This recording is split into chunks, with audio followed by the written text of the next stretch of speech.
3年之约，如约而至。当年你给我萧家的耻辱，今天竟不会来可惜。我并不认为我当年做错了什么，我有权利选择自己的命运。待会时间到了，我想我会依然如此。结束了。 Halo guys, kembali lagi bersama saya di channel Nur Movie. Saya akan melanjutkan cerita BTTH versi novel. Tapi sebelum saya melanjutkan ceritanya, jangan lupa subscribe. Biar saya semakin semangat untuk membuat video-video selanjutnya. Terima kasih. Melanjutkan cerita sebelumnya. Pisau yang dicelup dalam darah segar bertabrakan, meletus menjadi gelombang bunga api. Sosok-sosok manusia melintas dan suara rendah dan dalam terpancar ketika bilah memotong daging dengan menyeramkan terdengar di luar mansion ini, yang dipenuhi dengan suara pembunuhan.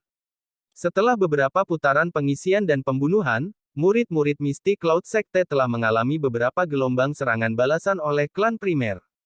Tabrakan pertempuran jarak dekat yang sesungguhnya meledak saat mereka mulai menyerbu ke halaman luar mansion.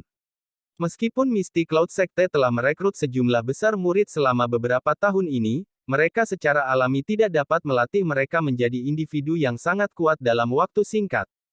Namun klan primer berbeda. Sebagian besar penjaga klan adalah elit yang telah dilatih khusus selama bertahun-tahun.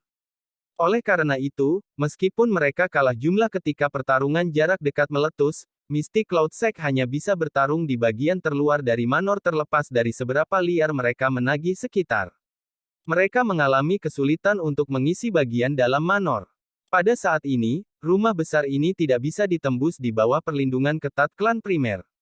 Meskipun Misty Cloud Sekte datang menyerang dengan mengancam, mereka masih ditolak di luar itu. Lingkungan luar manor sudah sepenuhnya berubah menjadi penggiling daging berdarah. Pisau dan pedang datang dan pergi. Tangisan tajam yang tajam terdengar tanpa henti. Darah merah cerah segar tersebar ke segala arah. Itu mewarnai dinding manor yang tinggi agar tampak seolah-olah ditutupi oleh tirai merah. Aroma berdarah yang menyengat perlahan menyebar sebelum menyebar ke seluruh kota. Tak terhitung pengamat yang berada di titik-titik tinggi di sekitar medan perang ini telah turun ke keheningan di tengah pembunuhan yang menyedihkan ini. Mereka menyaksikan kedua pihak berulang kali jatuh ke genangan darah seperti gandum yang dipotong. Meskipun begitu, serangan seperti gelombang berwarna putih itu tidak menunjukkan tanda-tanda berhenti. Anggota klan primer dalam manor juga berulang kali muncul dengan wajah galak. Akhirnya, mata mereka berubah menjadi merah darah saat mereka bertabrakan dengan keras dengan gelombang berwarna putih. Pada saat ini, orang-orang ini, yang merupakan pengamat, dapat dengan jelas merasakan betapa murahnya kehidupan manusia. Bang! Ledakan energi yang kuat tiba-tiba terdengar di langit. Semua tatapan di kota menoleh dan segera melihat primer Tengshan dipaksa kembali oleh Yunfu dan Yunsu. Dari penampakan situasinya, tampaknya primer Tengshan sedang berjuang sedikit untuk berurusan dengan dua pakar Do Wangs yang diberikan kekuatannya. Sayap di punggung primer Tengshan mengepak. Baru saat itulah dia menstabilkan sosoknya. Dia menyeka jejak darah di sudut mulutnya setelah mengalami sedikit cedera dalam pertempuran sengit sebelumnya. Tengshan, berhenti memasang perlawanan keras kepala. Meskipun, kami berdua bukan tandinganmu berdasarkan kekuatan individu, kamu hanya akan kalah saat kami berdua bergandengan tangan.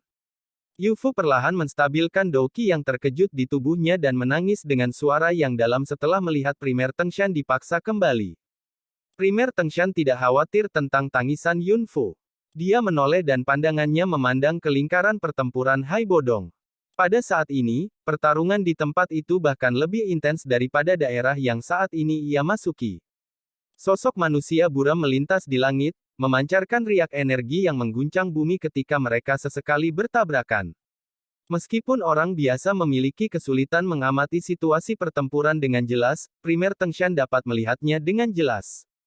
Pada saat ini, pertarungan antara tiga orang mungkin sangat hebat, tetapi masih agak sulit untuk mengatakan siapa yang akhirnya menang. Meskipun kekuatan Du Huang Yundu dan Yunsa tidak terlalu murni, kekuatan mereka secara alami akan berlipat ganda karena mereka berdua telah bergandengan tangan. Selain itu bukan pertama kalinya mereka berdua berkolaborasi seperti yang ditunjukkan oleh bagaimana kolaborasi mereka sangat sinkron. Bahkan, mereka mampu mempertahankan situasi di mana mereka tidak kalah meskipun kekuatan individu mereka jauh lebih lemah daripada kekuatan Hai Bodong. Pada saat ini, pertarungan antara Hai Bodong dan dua lainnya jelas telah memasuki panggung panas putih. Aktivitas apapun di dunia luar tidak dapat mengalihkan perhatian mereka. Mata mereka hanya melihat sosok berkedip dari pihak lain. Ini benar-benar tak terduga bahwa Yundu dan Yunsa sudah menjadi begitu kuat sehingga mereka dapat menghindari dikalahkan saat melawan Hai Tua. Hati primer Tengshan sedikit tenggelam ketika dia melihat situasi di mana sulit bagi pemenang untuk diputuskan. Dari kelihatannya, Hai Tua mungkin perlu waktu yang cukup lama untuk mengalahkan kedua orang itu. Selain itu, situasi di sisinya tidak menguntungkan. Jika dia secara tidak sengaja dikalahkan, Yunfu dan Yunsu mungkin akan memasuki pertempuran lainnya. Pada saat itu, situasinya mungkin menjadi sepihak. Saya harus menunda dua orang ini dan memberi Old Hai waktu yang cukup. Primer Tengshan mengepalkan giginya. Dia mengambil kesempatan ketika napas keduanya tidak terlalu stabil untuk melirik pembunuhan yang sangat intens di bawah ini. Pada saat ini, bagian luar manor di bawah telah sepenuhnya diwarnai dengan darah segar. Para murid dari Mystic Cloud Sekte dan para penjaga klan primer telah terlibat dalam pertarungan sengsara untuk setiap inci tanah. Meskipun kekuatan penjaga klan primer sedikit lebih kuat dari para murid biasa dari Mystic Cloud Sect ini, yang terakhir menang dalam hal jumlah. Serangan seperti toren mereka dari semua arah dibebankan pada garis pertahanan klan primer dengan sekuat tenaga. Lebih dari setengah halaman luar manor telah hilang di bawah tuduhan habis-habisan semacam ini. Situasinya agak tidak menguntungkan tetapi beruntung bahwa ada Yafei dan yang lainnya memberikan perintah di dalam istana. Karenanya, tidak tampak terlalu semrawut. Banyak garis pertahanan yang jelas berbeda menutupi rumah besar ini. Kemungkinan Mystic Cloud Sekte harus menderita kerugian yang cukup untuk menghancurkan semua garis pertahanan ini. Wajah apa yang harus saya jalani jika saya kehilangan harta keluarga yang ditinggalkan oleh leluhur saya? Primer Tengshan menarik pandangannya dari tanah dan tertawa ke arah Yunfu dan Yunsu. Yunfu dan Yunsu sekali lagi menggelengkan kepala ketika mendengar ini. Mereka segera berhenti memberi Primer Tengshan kesempatan untuk beristirahat dan membalas. Dengan kepakan sayap di punggung mereka, mereka menggambar dua busur di langit dan sekali lagi menyerang yang kedua dari kiri dan kanan. Suara ledakan energi di langit tumbuh semakin jelas ketika ketiga orang sekali lagi bertukar pukulan. Hati banyak orang di kota ini dicengkeram mengikuti bunyi bergemuruh yang menggelegar ini. Mereka takut bahwa Douki akan jatuh dari langit dan menghancurkan mereka. Perkelahian meletus sekali lagi. Dengan aliran waktu, suara membunuh yang bergema di kota suci Jiama secara bertahap berkurang sedikit. Jelas, pertarungan darah habis-habisan ini benar-benar membuat kedua belah pihak kelelahan. Perlawanan keras kepala klan primer memang menyebabkan Mystic Cloud Sekte membayar harga berdarah. Namun, tanda-tanda bala bantuan yang tidak mampu mengikuti mulai muncul di bawah serangan toren seperti Mystic Cloud Sect. Dalam 10 menit plus singkat dari ketika tanda itu muncul, halaman luar rumah klan primer benar-benar ditempati oleh Mystic Cloud Sect. Meskipun berusaha untuk menyerang dan menduduki halaman dalam masih sangat sulit. Penghancuran klan primer hanya masalah waktu dalam menghadapi kelelahan seperti itu. Namun, ada perubahan tak terduga di udara sementara klan primer melakukan yang terbaik untuk bertahan dengan gigih di bawah. Ini menyebabkan hati semua anggota klan primer klan tenggelam. Grup. Setelah pertempuran sengit di langit, Primer Tengshan tidak dapat memblokir Yunfu dan Yunsu seperti yang dia maksudkan. Sebagai gantinya, mereka berdua mengambil kesempatan itu sementara dia sejenak teralihkan untuk melepaskan pukulan yang benar-benar berat. Wajah Primer Tengshan berubah pucat saat ia menerima kekuatan penuh serangan Yunfu dan Yunsu. Seteguk kabut darah keluar tanpa sadar di depan banyak sekali tatapan. Tubuhnya juga turun dengan cepat dan hanya diterima oleh anggota klan primer, yang telah bereaksi dengan cepat, tepat sebelum ia menyentuh tanah. Penatua pertama. Kekalahan Primer Tengshan segera memicu gelombang seru di dalam istana. Pada saat ini, hati semua orang mulai berfluktuasi. Jika Yafei tidak melangkah maju untuk menekannya tepat waktu, kemungkinan panik yang dikalahkan ini akan meledak dari inti batin mereka. Yunfu dan Yunsu tidak tinggal diam setelah mengalahkan Primer Tengshan. Meskipun mereka telah sangat melelahkan Douki di tubuh mereka, mereka tidak bisa memulihkan diri pada saat ini. Oleh karena itu, begitu primer Tengshan mendarat di tanah dan kehilangan kemampuan bertarungnya, kedua orang ini segera memindahkan tubuh mereka dan masuk ke dalam lingkaran pertempuran di mana Haibodong berada di tengah-tengah seruan seluruh kota. Semua orang tahu bahwa jika dua Do Huang dan dua Do Wangs bergabung, bahkan seseorang dengan kekuatan Haibodong pasti tidak akan bisa melawan mereka. Kekalahan hanya masalah waktu. Apa yang mereka prediksi tidak salah. Tidak lama setelah Yun Fu dan Yun Su bergabung dengan lingkaran pertempuran, Haibodong, yang pada awalnya menyerang dan bertahan dengan baik, dengan cepat turun menjadi tanda-tanda yang tidak menguntungkan dan mengancam muncul. Ekspresi beberapa orang di beberapa bagian ibu kota juga benar-benar tenggelam ketika mereka menyaksikan situasi di langit. Keajaiban yang mereka harapkan tidak terjadi. Tatapan Jia Lao dengan tegas menonton pertempuran sepihak di langit dari menara tinggi kota kekaisaran. Tangan kanannya yang keriput di bawah lengan bajunya memancarkan suara pecah. Namun sesaat kemudian, ketika dia mengingat orang yang menakutkan di Mystic Cloud Sect, tubuh Jia Lao sekali lagi menjadi lemah. Wajahnya menjadi jauh lebih tua saat ini. Dia benar-benar tidak memiliki kepercayaan diri sedikit pun untuk mengalahkan erangan tua dalam Mystic Cloud Sect. Jika dia mengintervensi dan membantu Haibodong hari ini, kemungkinan Mystic Cloud Sect akan mengarahkan pedangnya pada keluarga kekaisaran besok. Yao Ye, yang mengenakan gaun ungu hitam sambil berdiri di belakang Jia Lao, juga melihat pertempuran di langit yang jauh. Bagian belakang giginya menempel erat di bibir merah bawahnya. Dia tahu dalam hatinya bahwa sekali Haibodong dikalahkan, klan primer akan benar-benar kehilangan kemampuannya untuk melawan hari ini. Pemimpin tiga klan besar di kekaisaran ini akan sepenuhnya dihilangkan. Setelah klan primer dihancurkan, siapa di kekaisaran yang berani melangkah maju dan bersaing dengan Mystic Cloud Sect karena mereka akan menjadi lebih sombong karena ini. Haibodong akan kalah. Tiba-tiba, Jia Lao mulai perlahan berbicara dengan kepahitan. Dia secara bertahap menutup matanya. Di masa depan, kekaisaran Jiama ini akan menjadi milik Mystic Cloud Sect. Langit yang jauh tampak menjadi sunyi begitu Jia Lao mengucapkan kata-kata ini. 4 sosok manusia menyerang satu demi satu. Energi mengerikan yang bergabung bersama adalah sesuatu yang akan menyebabkan Haibodong terluka serius bahkan dengan kekuatannya. Selain itu, saat kepalan tangannya bergerak, aura itu benar-benar terkunci pada Haibodong. Oleh karena itu, serangan gabungan dari 4 orang ini adalah sesuatu yang dia tidak bisa melarikan diri lagi. Pada saat ini, semua tatapan di seluruh kota berkumpul di langit. Bahkan pertarungan di Manor telah berhenti pada saat ini. Selama kemandekan sesaat ini, beberapa orang yang bermata tajam samar-samar bisa melihat ketidakberdayaan dan keputusasaan yang terkandung di wajah Haibodong. Seluruh tubuh Yao Ye menjadi sedingin es ketika dia melihat pemandangan di langit. Klan primer ini sepenuhnya selesai hari ini. Segera setelah itu, kemungkinan giliran mereka. Seluruh kota benar-benar sunyi. Aura tinju di langit yang berisi kekuatan gabungan dari 4 orang benar-benar melilit kota. Perasaan tertekan itu menyebabkan pori-pori seseorang terbuka lebar. Tiba-tiba peluit jelas berguling dari kejauhan sementara banyak orang yang linglung. Peluit awalnya sangat samar, muncul sesekali seolah-olah tidak ada. Sesaat kemudian, tiba-tiba dan guntur di seluruh kota seperti guntur dari langit. Deru petir ini menyebabkan aura pertama Yundu dan 3 lainnya yang telah menyelimuti seluruh kota untuk segera hancur berantakan. Jia Lao, yang awalnya menutup matanya dengan putus asa pada menara tinggi tiba-tiba membuka matanya pada saat ini. Matanya dipenuhi dengan rasa tidak percaya ketika dia melihat ke arah dari mana raungan itu berasal.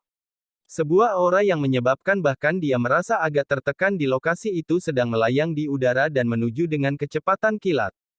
Selain itu, hal yang menyebabkan hatinya tiba-tiba mengepul adalah aura ini memiliki perasaan yang akrab dengannya. Jia Lao terkejut sesaat. Matanya tiba-tiba melebar ketika tubuhnya bergetar dengan kekuatan besar karena kegembiraannya. Bahkan suaranya membawa nada bergetar. Aura ini, apakah dia? Apakah orang itu benar-benar kembali? Tentu saja, Jia Lao bukan satu-satunya yang menemukan kedatangan tiba-tiba petir yang menggelegar. Pada saat yang sama, beberapa pemimpin yang memiliki faksi yang cukup kuat di dalam kekaisaran mengungkapkan wajah tercengang ketika mereka melihat ke arah suara deru itu berasal. Namun, selain ketua asosiasi alkemis, fama, orang lain tidak memiliki indera yang tajam. Oleh karena itu, mereka secara alami mengalami kesulitan mengidentifikasi orang yang telah tiba. Meskipun demikian, doki yang agung yang terkandung dalam deru itu menyebabkan ekspresi mereka berubah secara drastis. Kekuatan semacam ini adalah sesuatu yang bahkan iblis tua Jia Xingtian di kota kekaisaran tidak bisa dibandingkan dengan. Sejak kapan orang sekuat itu muncul di kekaisaran Jiama? Pasangan mereka bukan satu-satunya yang mendapatkan pertanyaan seperti itu. Semua orang di ibu kota benar-benar terpana. Jelas, tidak ada satu orang pun yang menyadari ketika seorang ahli, yang memiliki kekuatan seperti itu, muncul di kekaisaran Jiama. Raungan yang jelas seperti guntur yang bergulir dan tiba. Keraguan muncul di hati semua orang ketika kilat berwarna perak tiba-tiba mengalir dari luar ibu kota. Kecepatan petir berwarna perak ini begitu cepat sehingga menakutkan. Bahkan beberapa elit Dowangs hanya bisa samar-samar melihat kilatan cahaya perak dan menghilang di langit. Badai muncul di hati mereka. Cahaya perak bergegas melintasi langit. Tembakannya dari luar ke dalam kota dalam waktu singkat. Akhirnya, cahaya itu melintas dan sesosok manusia yang benar-benar tertutup oleh nyala hijau jade muncul di medan pertempuran di langit dengan cara yang mirip hantu. Tempat yang didudukinya ternyata mengejutkan di depan Hai Bodong. Hanya setelah sosok api hijau giok yang mencolok itu muncul di langit barulah orang-orang di seluruh kota di bawah mengeluarkan teriakan khawatir. Dari penampakan situasinya, sepertinya raungan jelas beberapa saat yang lalu dipancarkan oleh orang misterius ini. Selain itu, dari tempat dia berdiri, sepertinya dia ada di sini untuk membantu Hai Bodong. Meskipun butuh beberapa waktu untuk menggambarkannya, hanya 2 atau 3 detik yang singkat telah berlalu dari suara gemuruh yang jelas ke penampilan orang api hijau batu giok misterius di depan Hai Bodong. Karena kecepatan yang menakutkan dari yang terakhir, tinju ganas dari Yundu dan 3 lainnya, disertai dengan udara yang berfluktuasi, masih mendekat dengan keras setelah dia muncul di depan Hai Bodong. Munculnya sosok manusia api hijau giok langsung menyebabkan wajah Hai Bodong menjadi tertegun. Dia menggerakkan tubuhnya hanya untuk menemukan bahwa Yundu dan 3 lainnya menguncinya tanpa sadar telah dibatalkan. Dia terkejut sesaat sebelum segera mencapai pemahaman. Ini adalah tindakan yang dilakukan oleh orang misterius di depannya. Namun, pada saat ini, dia secara alami tidak punya waktu untuk menanyakan tentang asal-usul pihak lain. Dia hanya bisa berteriak keras, "Teman, hati-hati dengan serangan mereka." Sosok api hijau giok itu tidak berbalik di hadapan teriakan keras Hai Bodong. Yang dia lakukan adalah melambaikan tangannya secara acak. Anda benar-benar berani ikut campur dalam urusan mistik Cloud Sect. Kamu mencari kematian. Munculnya sosok manusia api hijau yang tiba-tiba juga menyebabkan Yundu dan yang lainnya terkejut. Namun, mereka dengan cepat menemukan niat pihak lain dan wajah mereka segera berubah suram. Saat tangisan dingin terdengar, aura tinju yang memiliki kekuatan gabungan dari mereka berempat segera melonjak. Suara dengungan angin deras yang tajam bergema di seluruh kota, menyebabkan gendang telinga seseorang merasakan gelombang rasa sakit yang menusuk. Serangan yang telah mengumpulkan kekuatan penuh 2 Do Huangs dan 2 Do Wangs memiliki kekuatan yang bahkan Jia Xingtian hanya mampu menghindarinya. Namun, sosok manusia api hijau jade tetap di langit. Ekspresinya sungguh-sungguh, tetapi dia tidak bergerak. Dari kelihatannya, dia sepertinya berniat menerima serangan dari 4 orang secara langsung. Banyak seruan segera terdengar dari kota di bawah ketika mereka melihat tindakannya. Apakah orang ini yang tiba-tiba muncul tidak terlalu memaksakan dirinya? Harus diketahui bahwa lawannya bukan orang kuat biasa tapi 2 Do Huang dan 2 Do Wangs. Mereka adalah orang-orang kuat yang bahkan Kaisar Es Hai Bodong hanya bisa mundur. Ini tidak hanya terjadi pada orang-orang biasa di bawah ini. Bahkan ekspresi Hai Bodong dan para pakar yang telah mengamati tempat ini dari titik-titik tertentu di ibu kota sedikit berubah ketika mereka melihat tindakan orang misterius ini. Dari penampilan kecepatan menakutkan yang orang ini tunjukkan sebelumnya, jelas tidak sulit baginya untuk menghindari serangan ini. Namun, ia tetap memilih untuk menerimanya secara langsung. Jika seseorang tidak memiliki kepercayaan absolut dalam menerimanya secara langsung, ia bodoh untuk melakukan ini. Apakah orang sekuat itu bodoh? Jawabannya jelas. Tidak. Cahaya tinju tajam yang telah mengumpulkan kekuatan penuh Yundu dan 3 lainnya meledak udara dalam radius 10 meter dan membentuk daerah vakum di bawah banyaknya tatapan dari ibu kota. Tinju bercahaya menakutkan itu berlari menuju sosok api hijau jade dengan kecepatan yang sulit untuk dirasakan dengan mata telanjang seseorang. Udara lari ke segala arah dimanapun tinju bersinar berlalu, menyebabkan ruang ini tampak sangat terdistorsi. Orang api hijau jade akhirnya bereaksi ketika tinju bercahaya menakutkan akan mendekati tubuhnya. Kepalanya perlahan terulur. Akhirnya, tulang-tulang di lengannya gemetar dan kekuatan yang menakutkan dengan cepat diaglomerasi dalam waktu yang sangat singkat.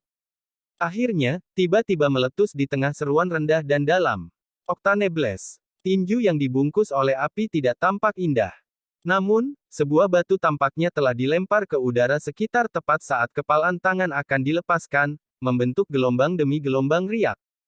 Bang! Bang! Kedua tinju bergetar dan tiba-tiba bertabrakan di depan mata kecil yang tak terhitung jumlahnya. Segalanya diam sesaat sebelum ledakan seperti guntur tiba-tiba bergema di langit. Riak angin segera menyapu ke segala arah seperti gelombang laut. Tinju berpisah pada kontak di depan banyak tatapan. Sosok manusia api bergoyang sedikit sebelum menarik beberapa langkah untuk menyelesaikan kekuatan.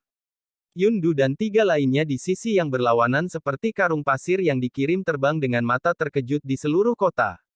Mereka terbang kembali lebih dari 100 kaki sebelum mereka menstabilkan tubuh mereka dengan cara yang agak menyedihkan.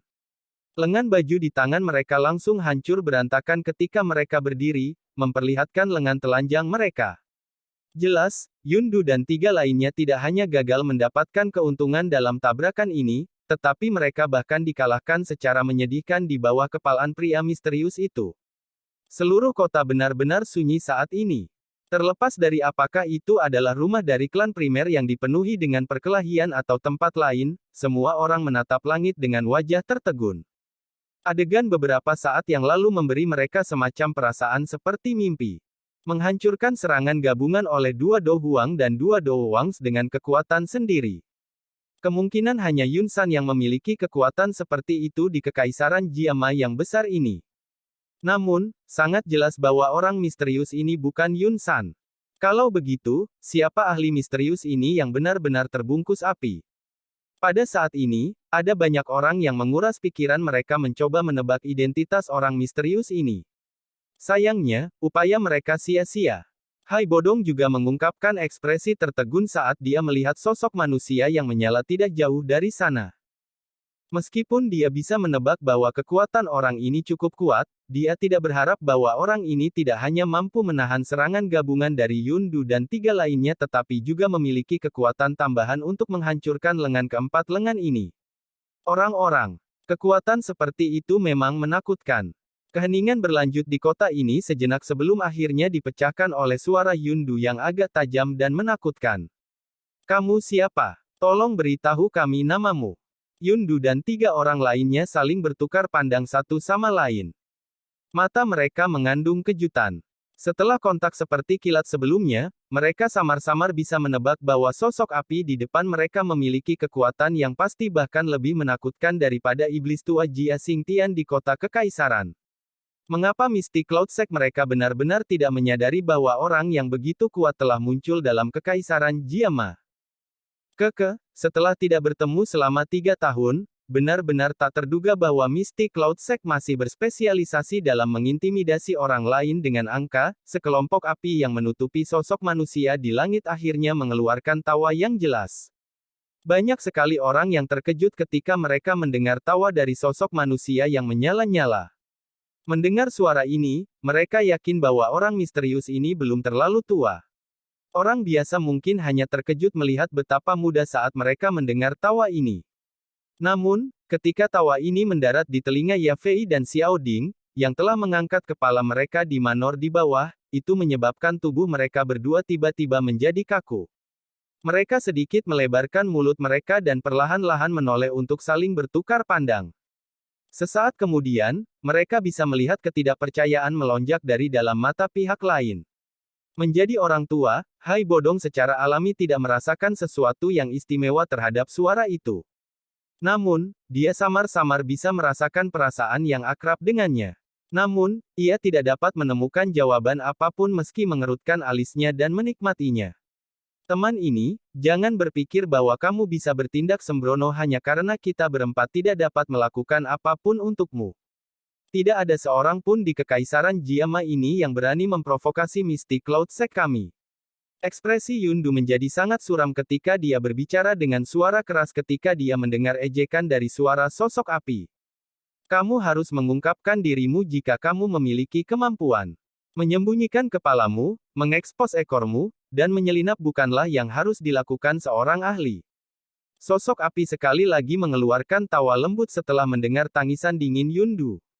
Segera, semua orang merasakan bahwa api hijau giok yang melekat di tubuhnya perlahan-lahan menghilang. Kota, tempat percakapan pribadi baru saja terjadi, sekali lagi menjadi sunyi senyap ketika mereka melihat pemandangan ini. Banyak tatapan menatap langit tanpa berkedip. Semua orang ingin tahu siapa ahli misterius ini. Tentu saja, bukan hanya orang biasa yang memiliki pemikiran ini. Kedua pihak yang bertarung di dalam istana klan primer, mereka yang berada di kota kekaisaran, asosiasi alkemis, klan Nalan, klanmu, orang-orang dari semua tempat ini menatap langit dengan penuh perhatian ke langit dengan mata besar. Api pada sosok manusia api berangsur-angsur menghilang di bawah mata tak terhitung banyaknya tatapan panas berapi-api. Sosok kurus di dalamnya perlahan muncul di depan mata semua orang. Yafei mengangkat wajahnya yang cantik dan melihat punggung yang agak akrab dari puri klan primer. Tangan halusnya tanpa sadar menutupi mulutnya. Sebuah kabut muncul di mata yang cerah itu karena kegembiraannya. Itu benar-benar dia. Dia telah kembali. Nyala api akhirnya menghilang sepenuhnya setelah sedikit suara. Laki-laki muda berjubah hitam yang membawa penguasa berat di langit mengepakkan sayap api hijau giok di punggungnya saat dia tetap menggantung di langit. Sudah 3 tahun. Mystic Cloud Sekte, Xiao Yan dari klan Xiao telah datang untuk menagih utang Anda. Pria muda berjubah hitam itu tetap menggantung di langit. Tawa lembutnya perlahan bergema di langit, menyebabkan ekspresi wajah semua orang di kota itu benar-benar mengeras.